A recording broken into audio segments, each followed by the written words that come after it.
let a few people get logged on, and then we will get the presentation started. We do have a lawnmower across the river, so hopefully we don't have too much distraction. Hi, Beverly. I'm gonna film zoom in up here.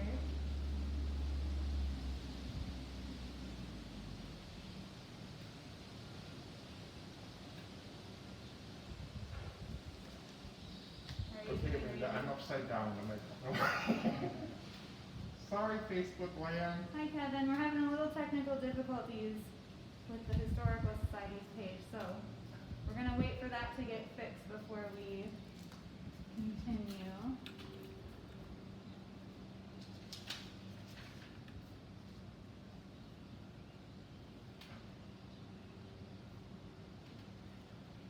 Here it's going, right? There we go. Welcome, Facebook Live. Okay. I was upside down for a minute, but I think we're back. I'm going to try to rotate us one more time. Does that work? Hi everyone, just another little intro. We're here at Marcusen Park and we're talking today about Austin's baseball legends with Paul Swahalski and Larry Scheid. So those are our presenters you see standing there if you don't know them yet. And next week we're going to be taking a tour of Marcusen Park, so you want to tune in next week at noon. Should we get started? We can get started. I think I got 11 people working, so I apologize for my being upside down before, but we're going to get started, and welcome to our next edition of Hump Day History, talking about some baseball legends. I'll let Paul introduce himself, but we'll go ahead and get started. So welcome everybody. If you have questions or comments, put them in the field below and we'll be happy to answer them. Yep, go ahead and ask any questions you have as we go along and we'll see if we can answer them. All right, well, as they said, my name is Paul Swahalski. I like to do a lot of local research. I've been spending a lot of time with the Southern Mini League, and we have Larry Scheid with us today.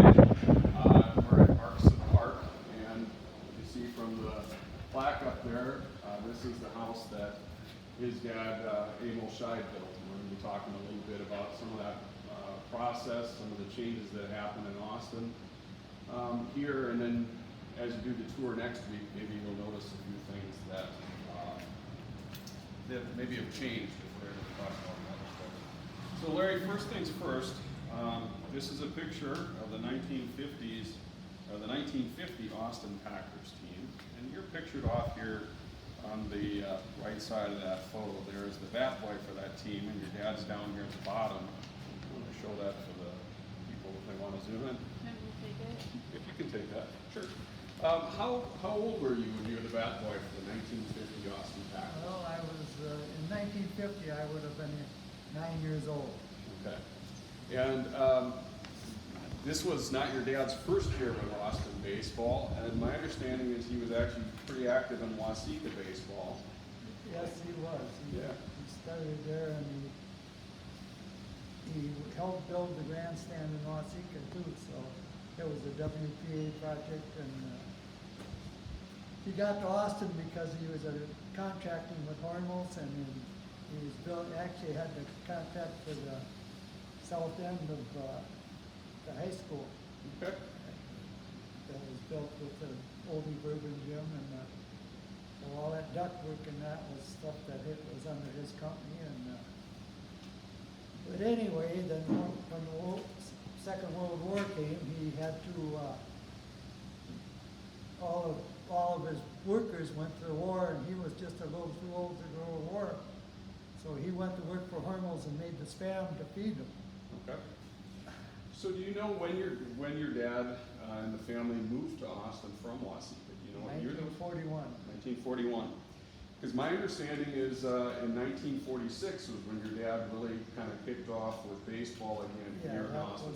That was how it fit in. When the war ended, he got they call it kids team, Mm-hmm. and he managed that the first year, and then he got the Packers the second year, and he went real interested. So when you say it was the kids team, this was actually You know, there were young kids on that team, but there were some pretty experienced players on that. That was the Cedar Valley Merchants, wasn't it? It was called Merchants, yeah, Yeah. that's right. And there was some good ball players. Well, there were some pretty good ball Yeah. players because your dad in '46 took that team to the state tournament, Yeah, didn't he? yes, he did. And Bud Stanek was one of his players, and I think if Bud wouldn't have hurt his ankle, they probably would have had a better shot at winning that tournament. Yeah. My understanding. Yeah. Um, And Bob Beckel was probably on that team, and a lot of Austin ball players that were good ball players. Yeah, we had two very good teams at that point. Back in 1946, my understanding is they had, about 1940, they had been playing some games kind of in this area, and then they moved up to the fairgrounds.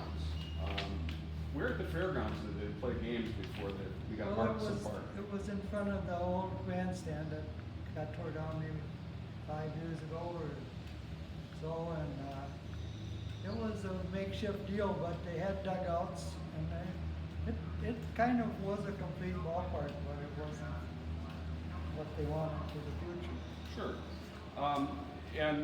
Were the dugouts actually dug into the ground, or were they just kind of cages? Well, they that were kind of semi. I think they were adapted into the building system.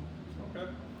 And so your dad worked with Merchants in 1946, and then you said he moved up to the big team. That was the Southern Mini League, Yep. the Austin Packers in Yep. '47. Yep. And then worked with them, and then in 1948, that's actually when this field was dedicated. Is that right? I think 48 they were playing here, and then maybe the grandstand was completed by 1950. Okay. So I've got another photo here, and this is from the Historical Society archives. And this sort of was probably construction era anyway, but it's got some bleachers there. So when this opened in 1948, the grandstand wasn't here, is that right? You're right, there were a lot of bleachers. And if someone were to look at that photo and maybe think about 1948, there are some kind of differences. For one, the scoreboard was actually in right field instead of left field, wasn't Yes, it? it was. Can you think of any other big changes if they were touring next week that they could look for that was maybe changed from the vintage park when it was built? It's pretty much as it is. There's a few light towers, but the light towers are the original ones. So they must have been pretty good at the time. Sure. But there might be one or two in the back that they replaced, I can't remember. Okay. And just so we put a little bit of history on this. They added, upgraded the light bulbs. Sure. So my understanding is that the first game actually played back here at Marcusen. They used to play at something called the Marcusen Lot, but at least Marcusen Memorial Field was actually on June 8th, 1948. And Amel's Austin Packers welcomed, actually Sam House was the manager of a team down in Iowa. Springfield. The Spencer Cardinals, actually. They had the lights installed.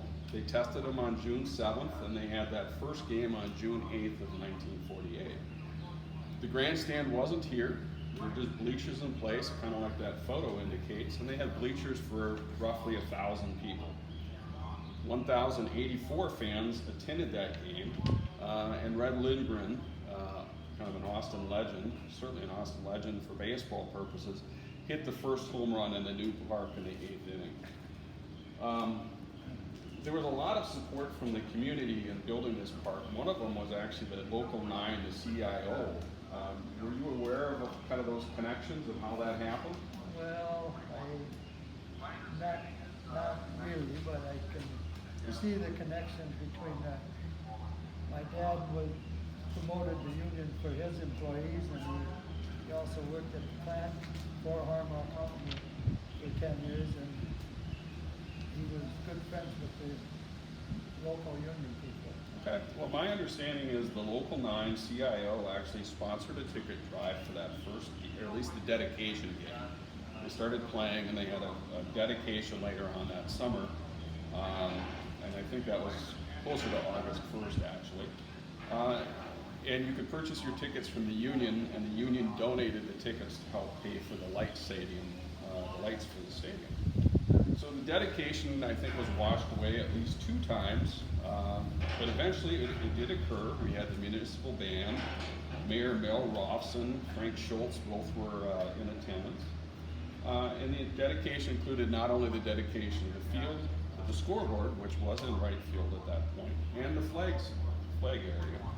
The flag was donated by the American Legion. The scoreboard was provided with funds from the Earl Peterson estate, actually. Earl Peterson. Okay. Livingston. Okay. And in that game, the dedication game, Red Lindgren homered twice, and Dick Seltz was actually the pitcher. He normally played in the infield, but he pitched that game against Faribault, and I believe he won 9-3, if I did my research correctly anyway. So, We have a question. we do. Yes. Vicky is asking, can Larry tell us if Austin was a standout in terms of the quality of baseball it offered, or was the caliber of baseball played in Austin also seen in other towns of that size in Minnesota? Well, the Southern Minnesota League, Austin was probably one of the larger towns. I mean, bigger than Otana and Waseca. But Rochester was in there, and they all were competitive, and they went.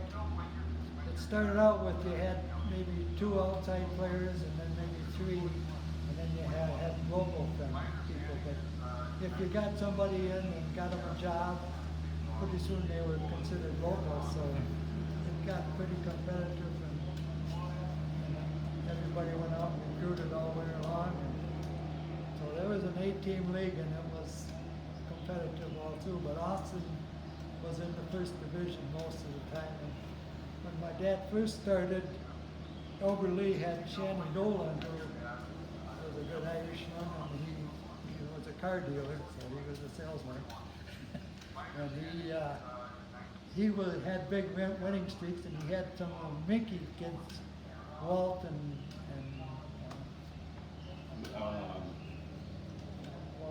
Dennis. I mean, Dennis was one of the John, kids. I think John and was the other brother, I Walt, think. yeah. Okay. Well, to help answer that question, in 1949, we were playing here without the grandstand, but Emil put together, I think, one of the rock star teams actually in the state. And I think they played a 35-game season that year. The Packers won 28 and lost to 1-7. They went to the state tournament that year, and they basically swept through the competition. So in 1949, Emil's Austin Packers were the state champions. And in many ways, the 1950 season followed right afterwards. That's when this grandstand was originally expected to be built. There were some problems. I think that summer I've read that the river flooded, there were delays in construction with rains and things. And so when the season opened, the grandstand wasn't entirely ready. So it sort of opened, my understanding is sort of from the first base side, kind of over to the other side there. And also, kind of talking a little bit about the ballpark, they originally put in the grandstand, which I think they planned for about 3,500 people. But they were soon really drawing bigger crowds than that. On Sundays they get up to 5,000 people. And so what we have here is we have another picture again from the Historical Society. So thanks to the Historical Society for loaning us some. I think it's there. Actually, as the season progressed, they actually put in bleachers, and so it almost kind of wrapped all the way around. Is that kind of right, Larry? Yep, and then had the knot-hole gang, they let all the kids in the back gate. They went up the left field corner. And 1950 is kind of an interesting year for baseball in Austin because we had the grandstand, we had the ability to host crowds now of 4,000, 5,000 people. But we had some special people that came here in 1950 as well. Yes. One of those kind of stands out, and actually I think today is the 70th anniversary of when he came to Austin. That's Moose Skowron. Yep. So you had the opportunity to be in the dugout with the players, and my understanding is Moose had some pretty good connections to Austin. What's your memories of being in the dugout with Moose Skowron? Well, I just remember that he was probably came here after his freshman year of college, and he was a pretty young, innocent kid. And guys like Dick Seltz and Harry Elliott, who went to play for St. Louis, they just adored Moose, and they took him and taught them everything, and some of the older players would be in the bar having a beer or two, and Moose and Harry Elliott and Moose would be in the, and Dick Self would be in the bus drinking orange pop. So he was young and innocent at the time, and the Yankee scout that signed him was Joe McDermott, and he followed my dad's teams through the years and after that year. But Moose actually did sign his contract on my mom and dad's dining room table.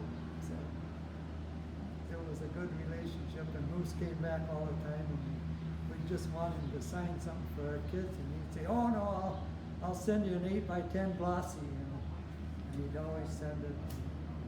He was a good friend of the family, and he was just a young kid when he came, and he'd come back in the wintertime and work at my dad's plumbing shop and go out and freeze all winter long with these guys that would drive out to schoolhouses to build. And he always told everybody when they interviewed him that he was going to be a steamfitter when he retired from baseball. So, in my understanding and talking and looking at that 1950s team, the 1949 team kind of really dominated everything. And I think everybody in the league, my impression is they kind of caught on and they decided we're going to go out and get some more players to compete. That 1950 team actually kind of started out kind of struggling. I think I read that before Moose got here, they actually lost more games before June, the end of June, than they lost the whole year before. Well, that's probably true. Yeah. But they had two. I'm a glossy guy. I remember the good stuff. Yeah, well, there's plenty of good stuff because they brought in obviously Moose, Yeah. but they brought in another pitcher, Roman. Marcusen. Yeah, and Roman actually pitched an amazing game in the state tournament that year for them. Is that right? Yes, he did. He pitched a no-hitter against St. Minneapolis Nichols, I think they call it. Nickel joint or nickel. Yep. I think it was the nickel joint. So obviously they recovered from some of those losses, and part of that was that we had Moose in the lineup and we had Roman as a starting pitcher as the season progressed. Moose actually, he didn't hit kind of in the middle of the lineup. A lot of times he actually hit 5th or 6th as I looked at it, but could you kind of describe what he was like as a player as you recall? He was a big, strong kid, and he progressed here too. He grew with the help of some of the veterans that were around, gave him some tips too. I mean, he hit the ball a long ways when he hit it. Yep. And so this is actually a clipping that, again, the Historical Society sort of helped us out with. This was a game, I think, that took place actually in Rochester. But Moose actually hit 3 home runs that were, as I understand it, pretty big booming home runs in the game. And he was actually recognized by the Herald and labeled the home run king.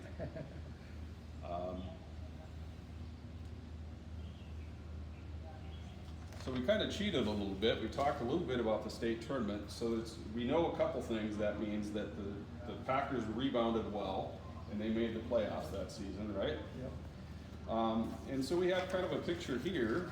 Again, assistance of the Historical Society getting us a little better picture. That's actually the team after they captured the playoff tournament, at least for the Southern Mini. We're getting ready to go with it. Getting ready to go to the state tournament. I think that's actually what the caption says. And you're out there in front again as the bat boy. So when people kind of come here and they do their tour, if they get on the field next week, maybe they bring back this photo to do a comparison if they want to do that. But this is the team lined up in front of the dugout. Sometimes we think about it. Which dugout is this? That would be the third base line. Third base dugout. So that would be, if somebody were to come in here and go, what happened here 70 years ago, they could look at that picture and line it up and say, that was where the Austin Packers were, and that's what it looked like in 1950.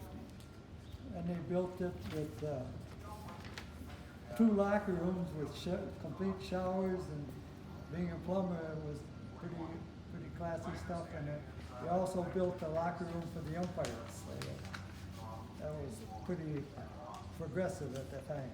Sure. And so they wound up going to the state tournament, and I think you brought a picture of yourself at the state tournament, Yeah, wasn't it? Yeah, I did. You had the regular photo too. I got the big one. I can give you a photo, so Okay, maybe hold that. I will hold that one for you. Yeah, that's what that moose is.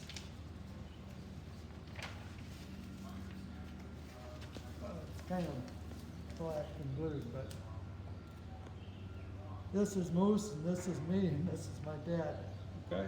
My dad in the business suit and Moose in his muscle shirt, and I'm in my sweater. How old were you in that picture? Well, I would have been 1950, I'd been 9 years old. Okay.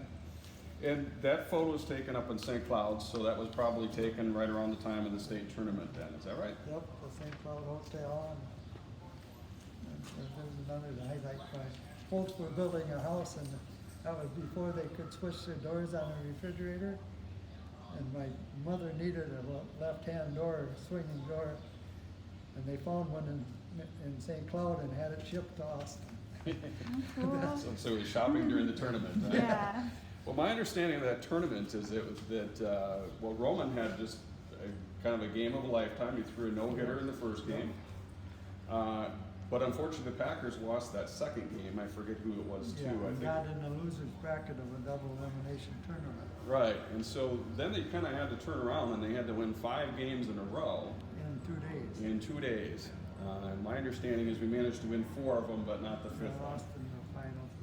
Um, They beat the team that in the winner's bracket and got beat the second time.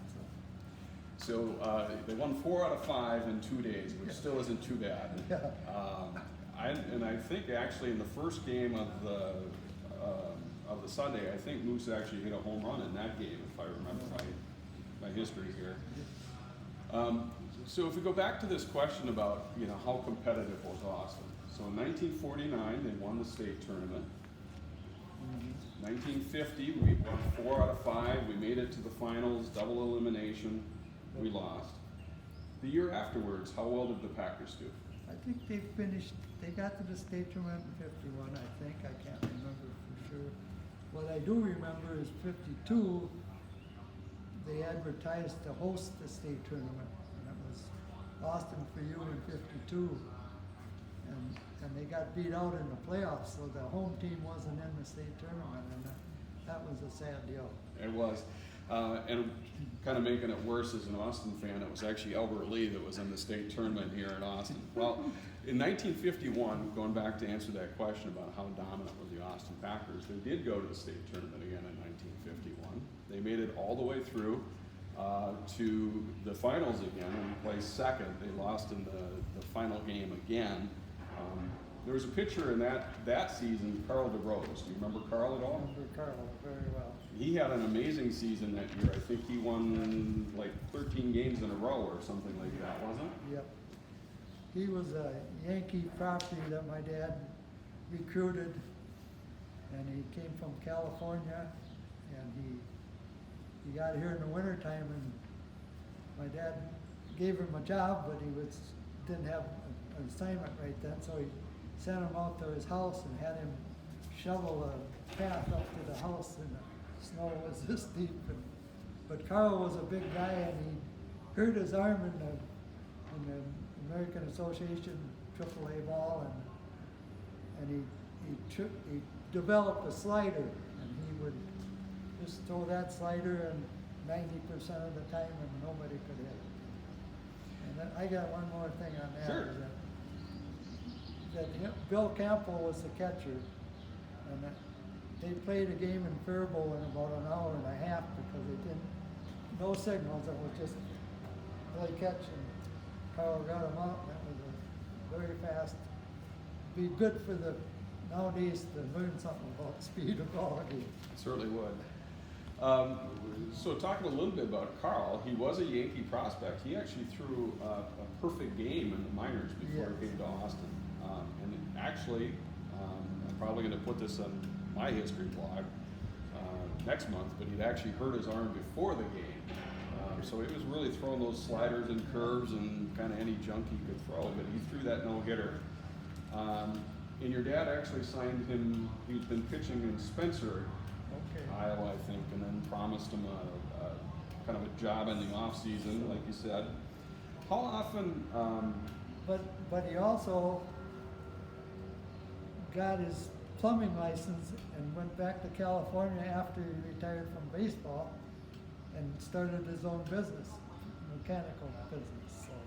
So he got educated and did well for Austin, and Austin did well for him. sure. What I read when he signed Carl is he did promise him a job in the off season. How many of the workers or the players for the team had jobs either for your dad or at the Hormel plant? I was looking at some pictures yesterday, and it was probably 60-40 at Hormel's and my dad, and probably 50-50 really, because my dad would tell me, you want a job here, you want to get in Hormel's, and then like Al Fleiner, who ended up being the cure master and signing the Cure 81 hams, he said, well, I think I'll take Hormel's. And he started out on the guard force and ended up being vice president, I think. But I know he signed the Cure 81 hams and was in the corporate office too. And you mentioned Al Fleiner. He was a pitcher for a couple years with the Yeah. Packer teams Yeah. as well. Is that right? Okay. So we're kind of here talking about the place that your dad built. Is there anything else you want the people who are viewing to know about this place or your dad or baseball? Well, I guess it gets to be where there's not too many people like you that are interested enough to dig. Mm-hmm. And I look at all the people that are in these pictures that are gone, and it's fleeting. Most of the people that I was associated with are gone or in rest homes, so it's. So did we have any questions from the chat? I had a couple more for Larry, but No? Anyone else? Anyone have any questions about anything we've discussed so far? Do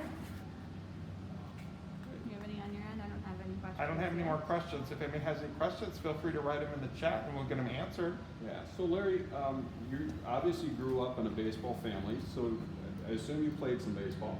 Yes, I did. So how far did you go in baseball? Well, I played at Mankato State, was as high as I got. But I played a lot for the Austin I played Legion ball in town, and Mm-hmm. Dick Sells as a coach, and I played at Pacelli High School with Marty Crow, and then I played with the Packers from probably 60 to 64. So, we've been talking about the 50s. Those Packer teams continued on to about 65, 66, as I understand it. Yeah. We really don't want to give any shortchange it, but let's talk a little bit about Dick Seltz and those high school teams. How good were they? They were very good. He came here and we just developed them, and Austin had good athletics all around, but Gary Underhill was the little left-handed pitcher that signed a pro contract and played a lot of pro ball. And Ronnie Platt was a good pitcher, and Dale Sloop was a good catcher. And these are guys that I looked up to when I was in grade school, and I remember them playing in the early 50s, and I'm trying to think, but it was very good high school baseball, and Dick Sells